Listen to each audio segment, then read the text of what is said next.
We are tracking 3 breaking news stories right now on KREM 2 News at noon. First, President Biden just wrapped up a news conference in Geneva after a high-stakes meeting with Russia's president.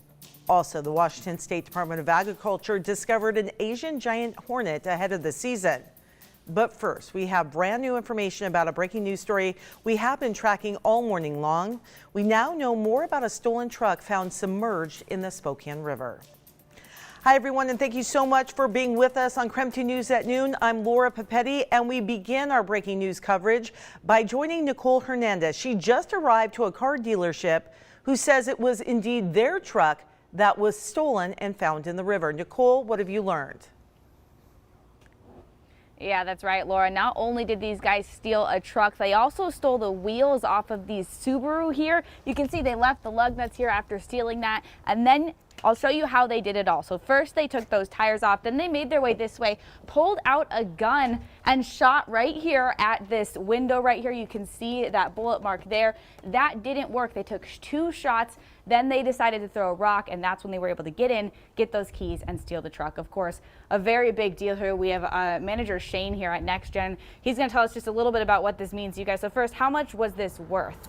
I'd say they cost us about $20,000. $20,000, Yeah. a big hit, of course, and we actually got video of it. I want to pop up this security footage video right now for you guys. You can actually see these guys shooting at the window, breaking it open, and stealing the truck. And while they're able to watch that video, what does it mean for someone who's a local family-owned business like you guys? Well, it means a lot. I mean, we try to do our best for the community. You know, we help out the community anytime we can, and the local community really helps us too. And that's how we knew about this, is they called us and told us that the place is broken into. Yeah, absolutely.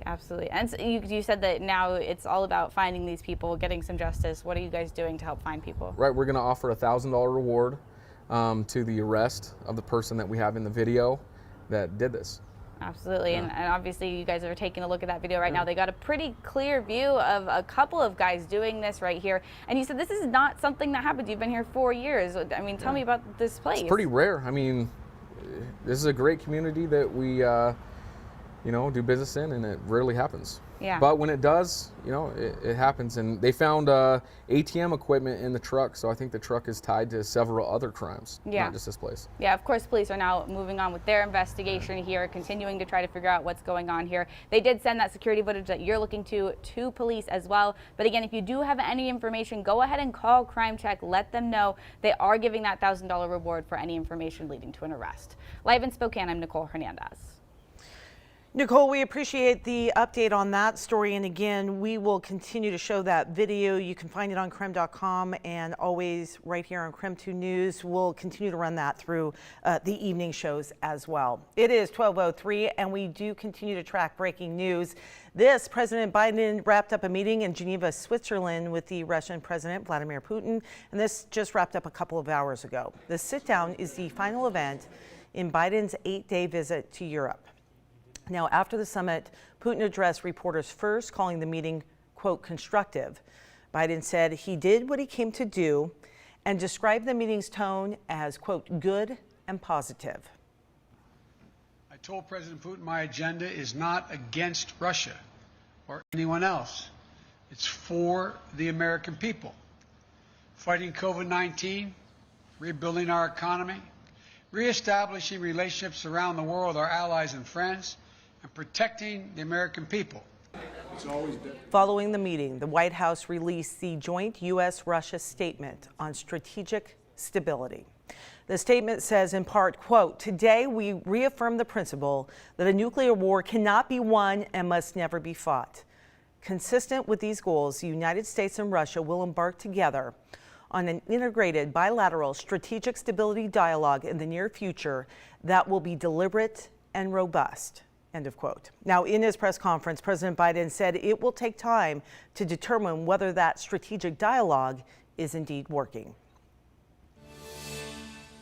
And to our third breaking news story of the afternoon. Taking a look, this is a dead Asian hornet found near Marysville. And as you can see, they put the can next to it for some perspective. What we're hearing now on this, someone snapped the photo of the dead insect with, again, that beer can for scale back on June 4th. Experts did go out to the property and inspected it. They say it was really dried out and likely an old hornet from a previous season. They think it's unrelated to a sighting in Whatcom County and in Canada as well. They're working to determine if any of the hornets are currently in Snohomish County. The male hornets don't start usually emerging until late July. So again, following up on that story, we'll continue to do so. It is 12:05. Let's take a live look outside. Boy, what a difference 24 hours can make. It is absolutely beautiful. Clouds are clearing out. Sunshine is moving in. We have meteorologist Jeremy Lugu telling us about a big warm up that is on the way.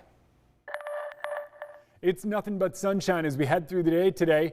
Might catch a couple of afternoon clouds, but that is really going to be about it. Temperatures are on the rise, and what a beautiful day it is. Those clouds not even going to take us away from being mostly sunny.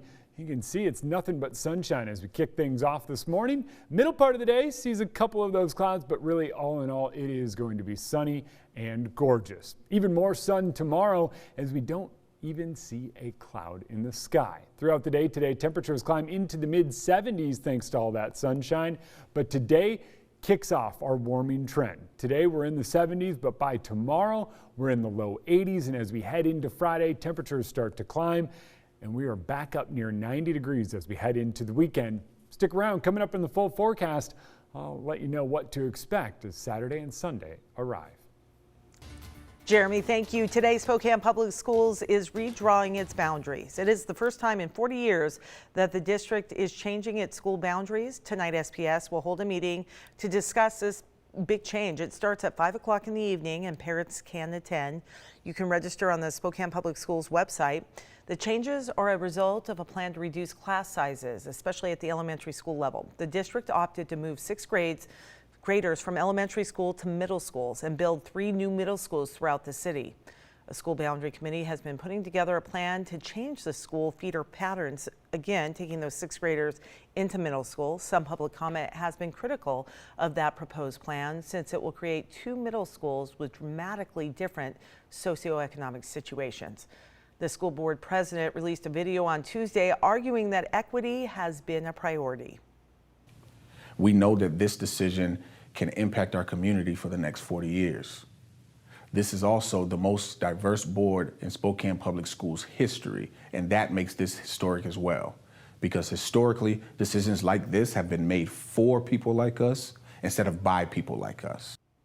And Haynes argued that free and reduced lunch rates should not determine the quality of a school.